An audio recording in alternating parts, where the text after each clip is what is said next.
What's up, everybody out there? It's your boy Nuncio, aka none other, reporting to you live and direct, representing God to the fullest in life as you and I both know it. First off, I want to just apologize to everybody out there that's viewing this video because of the lighting. I'm in my car, and like I always do, I'm always, for the most part, shooting in my car. I need to sit my butt down and actually do a real deal video so you guys can appreciate the quality of my handiwork. But in the meantime, I just wanted to talk to you guys about something that happened in the tri-state area here in Cincinnati, Ohio. And actually the event, not even in the event, but this gruesome murder happened in Florence, Kentucky last week. And it was the murder of a young man who was a drug dealer, and he was murdered by 3 vigilantes. And it just kind of blew my mind when I heard the story, because uh, after hearing the gruesome details, I really didn't feel bad. I almost was kind of like, man, what would have happened if these 3 vigilantes had got away with it? Now, let's go over the story real quick. This is what happened. This guy was selling drugs in the neighborhood, and I guess 3 other guys, they got fed up with the drug activity, so they set him up with the fake drug deal, and he took the bait, went for the sale, and they drug him into the car, and they drove off. And while they were driving, they was beating him with the pipe, choking him, and punching him like in the face and stuff. And they took him to an open field, beat him some more, and then slit his throat. Left him there. Come back the next day, dismember the body, then throw it into a dumpster. The boy is turned up missing, of course, and they don't say how it happened, but they found the body parts in the dumpster, and they also found out who did the crime.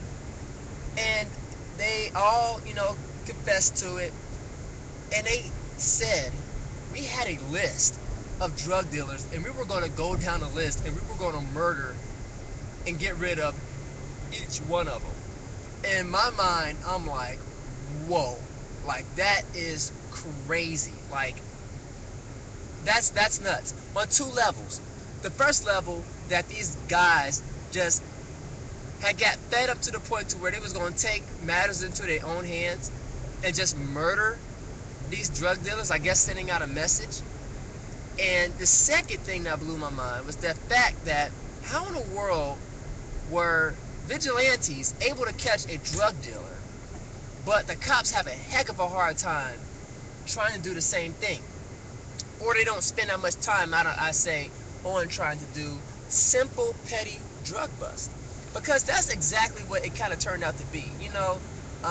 Big time drug dealers, for the most part, they don't do the transactions like, going out there on the streets and stuff like that. They're pretty much behind closed doors. But this petty drug dealer lost his life because he was destroying the community, and 3 guys kind of got fed up with it. And apparently, I guess the police in the neighborhood weren't doing their job good enough, and they just took matters into their own hands. So that's pretty much the news. I don't know, what are your thoughts on it? Again, like I said, my thoughts are, it was crazy, unfortunate. I don't know.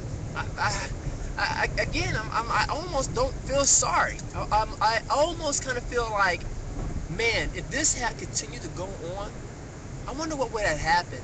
I would wonder if the drug dealers in the neighborhood or in the surrounding areas would have got the message and was like, you know what?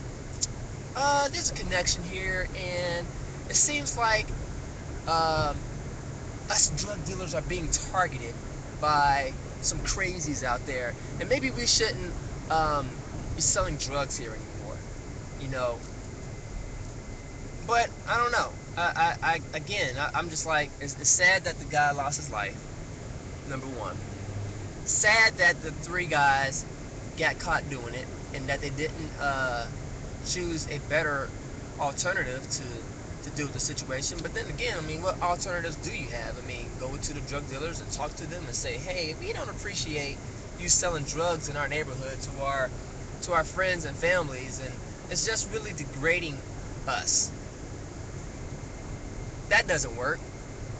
I guess apparently giving the information to the police, hey, there's a drug dealer that's selling drugs on a corner. I guess apparently that doesn't work either. So they took matters into their own hands. I don't know. I can't say I could tip my hat to it, and I can't say that I won't tip my hat to it. It's just kind of crazy. One of those type of situations. But anyway, I'm your boy, Nuncio, aka none other, reporting to you live and direct, saying peace in, guys, and confusion out.